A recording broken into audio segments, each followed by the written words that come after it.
देख के घर की शीला देवी को शेर और शायरी का बुखार चढ़ गया था। अब वो सीधे मुंह किसी को जवाब ही नहीं देती थी। उनके पति और उनका बेटा तो काम करने घर से बाहर चले जाते थे और उनकी शायरी झेलनी पड़ती थी बहू रेणु को। अब सास बोलती नहीं, अर्ज करती थी, संदूक पे रखी संदूक, संदूक में रखे झुमके, बहू झुमके निकाल के दे मेरे, कहाँ लगा रही है ठुमके। माँ जी, झुमके तो आपके निकाल दूंगी मैं, लेकिन आपके दिमाग से ये शायरी का भूत कैसे निकलेगा? छोटे लोग नहीं समझेंगे, शायरी है शौक बड़ा, तू अपने काम से काम रख, मेरे काम में मत टांग अड़ा। शौक अलग बात है, लेकिन हर चीज में अपना शौक डाल देने से जगह साई हो सकती है सासू माँ। अरे मैं हूँ एक नंबर कलाकार, कोई ऐसी वैसी बला नहीं, तुम घर के कामों में उलझी, समझोगी मेरी कला नहीं। ठीक है माँ जी, आप नहीं समझती तो कोई बात नहीं, लाओ मैं आपके झुमके ही निकाल कर दे देती हूँ। बहू सास के झुमके निकाल कर देती है और वहाँ से चली जाती है। शाम को बहू अपने पति से शिकायत करती है, सुनिए जी, आप माँ को कुछ समझाते क्यों नहीं? अरे क्या समझाना है माँ को? अरे अपनी शायरी थोड़ी कम करे ना। अरे तुमको उनकी शायरी से क्या दिक्कत है? अरे मुझे नहीं, पर पड़ोस में सब लोग हंसते हैं, कहते हैं बुढ़ापे में लोग सठिया जाते हैं, लेकिन शीला जी तो शायर हो गई हैं। अरे लोगों का काम है कहना, लोगों की बातों का क्या टेंशन लेना।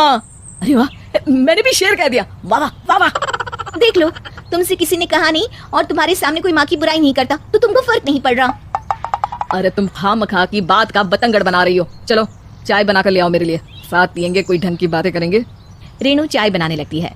पहले वो अपने पति को चाय देती है, फिर सास को और आखिर में अपने ससुर को। लेकिन वो देखती है कि ससुर जी कुछ परेशान से हैं। क्या हुआ ससुर जी, कोई बात हो गई है क्या? अरे तेरी सास बात बात पे शायरी करती है। कल मैंने पूछा कि खाना खाया तो तेरी सास ने क्या जवाब दिया पता है? अरे गलती की और आरोपी ने कोड़े खा लिए फटाफट, खाना तो नहीं पर पकोड़े खा लिए झटाझट। अब बता क्या जवाब दूं इस बात का? वो तो सभी से शायरी में ही बात कर रही हैं, मुझे भी समझ में नहीं आता कि क्या करूं मैं। बेटा उसको उसी की भाषा में जवाब देना पड़ेगा। मैं तो आम बातचीत में भी उसके सामने कुछ नहीं बोल पाता, शायरी में क्या बोलूंगा भला।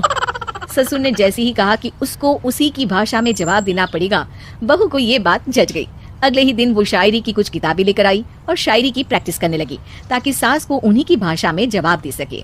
उसने दिन रात एक कर दिए। एक दिन सब साथ में बैठकर टीवी देख रहे थे, तभी रेणु सबके लिए बिरयानी बनाकर लाती है, लेकिन सास को बिरयानी भाती नहीं। कौवा करता काऊ काऊ, चिड़िया बोलती ची ची, इतना खराब बिरयानी बनाई है कि मुंह से निकले छी छी।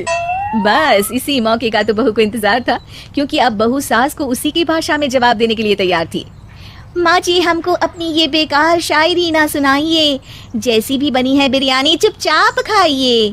ससुर जी और रेणु के पति ने रेणु का जवाब सुनते ही जोर से ताली बजाई और सास ने जब रेणु का शायराना जवाब सुना तो उनके गले में बिरयानी अटक गई। बहू ने एक और शायरी का तीर छोड़ा, शायरी में बहू के सामने सास हो जाएगी ढेर, क्योंकि सास मारेंगी एक शेर तो बहू मारेगी 1.25 शेर। सास को छोड़ के सब वाह वाह करने लगते हैं। आज पहली बार सास को नहले पे दहला मिला था और रेणु ने सास का मुंह चुप करा दिया था। अगले दिन रेणु का पति उससे कहता है, अरे वाह, तुमने तो माँ की बोलती ही बंद कर दी, मजा आ गया। अब मेरे लिए कुछ बना दो, खाकर मैं काम पर चला जाऊं। शायरी ही है मेरा जीवन, वही करूंगी जी भर के, नौकरानी रख लो कोई, काम नहीं करूंगी मैं घर के। अरे तुम क्या माँ जैसी हरकतें करने लगी, सीधे सीधे बात करो ना। हो गई कल शायरी, रोज थोड़ी ना करोगी। शीशी भरी गुलाब की पत्थर पे फोड़ दो, जो मुझे शायरी से रोके उसके कान मरोड़ दो। पति घबराकर वहां से चला जाता है और बाहर उसके पिताजी के पास जाकर बैठ जाता है। दोनों अपनी बीवियों की शायरी से परेशान है। ससुर को पछतावा होता है कि क्यों उसने बहू को सास की भाषा में ही जवाब देने का आइडिया दिया। अब तो घर में दो शायर हैं, दोनों एक साथ दुखी स्वर में कहते हैं, हम दोनों की ही बीवियां जब से शायर हो गई है, क्या बताएं जिंदगी एक फटा हुआ टायर हो गई है।